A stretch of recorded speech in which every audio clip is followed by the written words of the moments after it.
মমতা ব্যানার্জি যেহেতু এগুলো বলেছেন আজকে এবং ফেসবুক লাইভে বলেছেন, মানে ইদানিং উনি ফেসবুকের বাইরে কিছু বলেন না।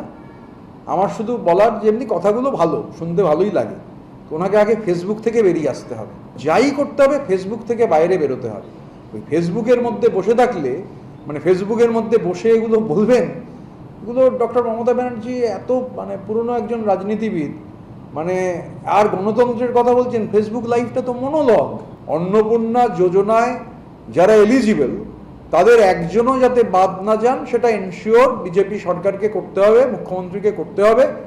আমরা ইতিমধ্যেই এই দাবি জানিয়েছি যে এলিজিবল কেউ যেন হচ্ছে এর বাইরে না যান, আর এটাও দেখা দরকার কোনো পুরুষ যেন আবার অন্নপূর্ণা যোজনার সুযোগ না পান আর কি।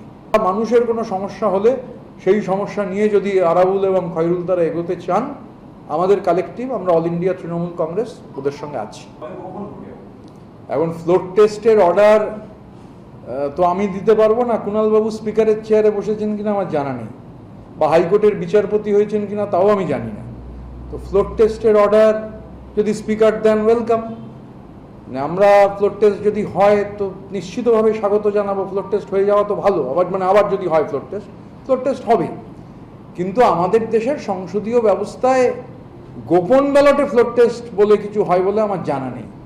আসলে কুণালবাবু যেহেতু দীর্ঘদিন জেলে ছিলেন, মানে এমপি ছিলেন, কিন্তু এমপি থাকার বেশিরভাগ সময়টাই যেহেতু জেলে ছিলেন, আর ওই প্রিজন ভ্যানের মধ্যে থেকে চিৎকার চেঁচামেচি করতেন, বাইরে পুলিশ প্রিজন ভ্যান বাজাতো। উনি পার্লামেন্টে শেষ সময় যখন, মানে ওনার জেল জীবন শেষ হওয়ার পর, জেল খাটা আসামি তো, পার্লামেন্টে যখন ছিলেন আমার খেয়াল নেই তখন ভোটাভুটি হয়েছিল কিনা। কি পার্লামেন্ট কি বিধানসভা তো ওপেন, মানে বোর্ড থাকে, সেই বোর্ডে হচ্ছে দেখা যায় যে কে কাকে ভোট দিলেন। তো দিস ইজ, মানে আমি এরকম প্রথম মানে অবাক হচ্ছি আর কি শুনে যে ফ্লোর টেস্ট স্বাগত, কিন্তু গোপন ব্যালটে ফ্লোর টেস্ট এই জীবনে প্রথম শুনলাম। তাই তো বলছি, গোপন ব্যালটে ফ্লোর টেস্ট আমি এরকম প্রথম শুনলাম। তো কুণালবাবু স্পিকার হলে নিশ্চিতভাবে তাহলে হতে পারে এরকম কিছু।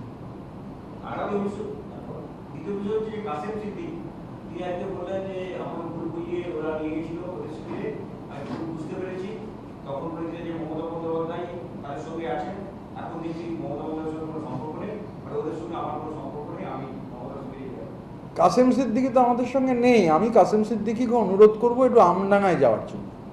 একটু আমডাঙ্গায় যান। এই যে ধরুন আমরা গতকালও সারাদিন উলুবেড়িয়ায় ছিলাম, তো কাসেম সিদ্দিকীকে আমি অনুরোধ করবো, আর মিথ্যে কথা বলবেন না। আগের দিন বোধহয় কিছু দূর ঢোকার চেষ্টা করেছিলেন, ঢোকার চেষ্টা করে তারপর নাকি অসম্ভব জরুরি কাজ বিধানসভায় আছে বলে পালিয়ে এসেছেন। আমি ওনাকে চ্যালেঞ্জ জানাচ্ছি, আমডাঙ্গায় যান আগে। আমডাঙ্গার জনগণ খুঁজছে কাসেম সিদ্দিকীকে। আমডাঙ্গার জনগণ কাসেম সিদ্দিকীকে ভালোবাসার জন্য খুঁজছে, ফুল দেবে বলে খুঁজছে। তো কাসেম সিদ্দিকী আগে আমডাঙ্গা যান, তারপর। এখন এরম না হয় আমডাঙ্গার মানুষ ফুরফুরায় চলে গেলেন মানে কাসেম সিদ্দিকের বাড়িতে, কারণ কাসেম সিদ্দিকীকে তো পাওয়া যাচ্ছে না। আমডাঙ্গার মানুষ, আজকেও আমডাঙ্গার আমাদের প্রাক্তন বিধায়ক রফিকার সাহেব এসেছিলেন, উনি আছেন জনগণের সঙ্গে, কিন্তু কাসেম সিদ্দিকীকে পাওয়া যাচ্ছে না। কাসেম সিদ্দিকীকে আমডাঙ্গায় যান, আমডাঙ্গার জনগণের সঙ্গে একটু কথা বলুন, ফুল নিন, তারপর ওর কথার উত্তর দেবো। আরাবুল ইসলাম আজকে আপনাদের সঙ্গে দেখা করলেন, আপনার সঙ্গেও তিনি কয়েকদিন আগে আইএসএফ ছেড়েছেন, তার রাজনৈতিক ভবিষ্যৎ নিয়ে কোনো কথা হবে আপনাদের সঙ্গে? দেখুন, ভাঙড় জুড়ে একটা অরাজকতা চলছে। ভাঙড়ের সাধারণ মানুষ যা চলছে তাতে বীতশ্রদ্ধ।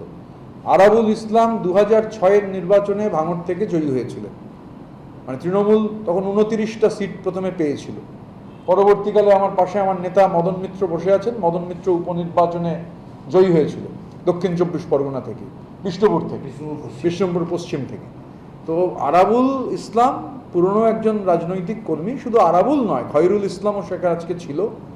তো আমরা ওদের সঙ্গে যে আলোচনা হয়েছে, আমরা বলেছি যে মানুষ যদি ওখানে আতঙ্কের মধ্যে থাকেন, মানুষের যদি সমস্যা হয়, কেউ যদি ওখানে দাদাগিরি করার চেষ্টা করেন, নিশ্চিতভাবে আরাবুল ইসলাম, আমাদের খয়রুল ইসলাম, ওরা যে লড়াই ওখানে যদি, মানে আজকে একটা প্রাইমারি আলোচনা হয়েছে, আমরা মানুষের কোনো সমস্যা হলে সেই সমস্যা নিয়ে যদি আরাবুল এবং খয়রুল তারা এগোতে চান, আমাদের কালেকটিভ, আমরা অল ইন্ডিয়া তৃণমূল কংগ্রেস ওদের সঙ্গে আছি।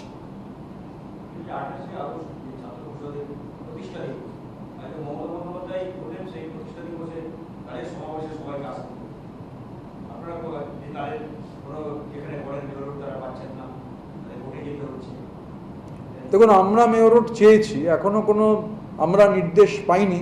ব্যাপারটা নিয়ে ওনারা হাইকোর্টে গেছেন, আমাদেরও হাইকোর্টে পার্টি করা হয়েছে, তো স্বাভাবিকভাবে ওয়েট করছি অর্ডারে।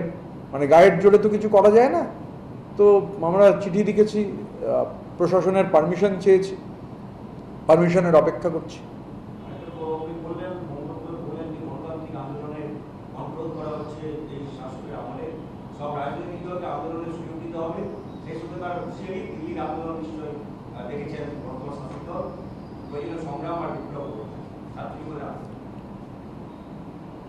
ডক্টর মমতা ব্যানার্জি যেহেতু এগুলো বলেছেন আজকে, এবং ফেসবুক লাইভে বলেছেন, মানে ইদানিং উনি ফেসবুকের বাইরে কিছু বলেন না। আমার শুধু বলার যে এমনি কথাগুলো ভালো, শুনতে ভালোই লাগে, তো ওনাকে আগে ফেসবুক থেকে বেরিয়ে আসতে হবে। উনি ফেসবুক থেকে বেরিয়ে উঠোনটাও ব্যবহার করতে পারেন, উঠোনে হতে পারে, উঠোনের বাইরে হতে পারে, কিন্তু যাই করতে হবে ফেসবুক থেকে বাইরে বেরোতে হবে। ওই ফেসবুকের মধ্যে বসে থাকলে, মানে ফেসবুকের মধ্যে বসে এগুলো বলবেন, এগুলো ডক্টর মমতা ব্যানার্জি এত মানে পুরনো একজন রাজনীতিবিদ, মানে আর গণতন্ত্রের কথা বলছেন, ফেসবুক লাইভটা তো মনোলগ, সাংবাদিকদের ডাকছেন না। এত পছন্দের সাংবাদিক ওনার যারা ছিল, এই পছন্দ, আচ্ছা সবাইকে না ডাকুন, পছন্দের সাংবাদিকদের ডেকে কথা বলুন, যারা অপ্রিয় প্রশ্ন করবে না, অন্তত তাদের সঙ্গে হচ্ছে কথা বলুন। ফেসবুক লাইভ গণতন্ত্র বিরোধী, এটা মনোলগ। সাংবাদিক সম্মেলন ডায়ালগ, আপনারা প্রশ্ন করছেন, আমরা উত্তর দিচ্ছি। তো উনি গণতন্ত্রের কথা বলছেন, সংগ্রামের কথা বলছেন, লড়াইয়ের কথা বলছেন, বিরোধী স্পেসের কথা বলছেন, সব মানে ভালো, কিন্তু একটু ফেসবুক থেকে দয়া করে ডক্টর মমতা ব্যানার্জিকে বেরিয়ে আসার অনুরোধ জানাই।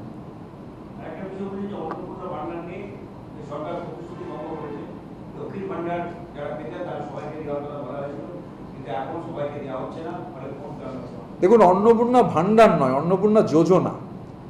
মানে উনি আসলে গুলিয়ে ফেলেন, তো আসলে এত লোক, মানে মহিলাদের পাওয়ার কথা, প্রচুর পুরুষ মানুষ পেয়েছেন, আমি সেগুলোর মধ্যে আর যাচ্ছি না। আমি কালকে উলুবেড়িয়ায় বসে মানে এরকম বেশ কিছু অভিযোগ পাচ্ছিলাম, তাই যাক আমি তার মধ্যে যাব না। আমার বক্তব্য, দেখুন নতুন গভর্নমেন্ট এসেছে, তাদের যে ইলেকশন ম্যানিফেস্টো, তাদের যে প্রতিশ্রুতি, তাদের সেটা পূরণ করতে হবে। অন্নপূর্ণা যোজনায় যারা এলিজিবল, তাদের একজনও যাতে বাদ না যান, সেটা এনশিওর বিজেপি সরকারকে করতে হবে, মুখ্যমন্ত্রীকে করতে হবে। আমরা ইতিমধ্যেই এই দাবি জানিয়েছি যে এলিজিবল কেউ যেন হচ্ছে এর বাইরে না যান, আর এটাও দেখা দরকার কোনো পুরুষ যেন আবার অন্নপূর্ণা যোজনার সুযোগ না পান আর কি। মানে কোনো পুরুষের এই সুযোগ পাওয়ার কথা নয়, এটা গভর্নমেন্টকে এনশিওর করতে হবে যে এলিজিবল কেউ একজনও যাতে অন্নপূর্ণা যোজনার বাইরে না থাকেন, আর কোনো পুরুষ যাতে সুযোগ না পান। আমাদের ভিডিও ভালো লাগলে লাইক এবং শেয়ার করুন। কমেন্ট সেকশনে গিয়ে জানান আপনাদের মতামত। আরও ভিডিও পেতে আমাদের চ্যানেল সাবস্ক্রাইব করুন এবং প্রতি মুহূর্তে খবরের আপডেট পেতে প্রেস করুন বেল আইকন।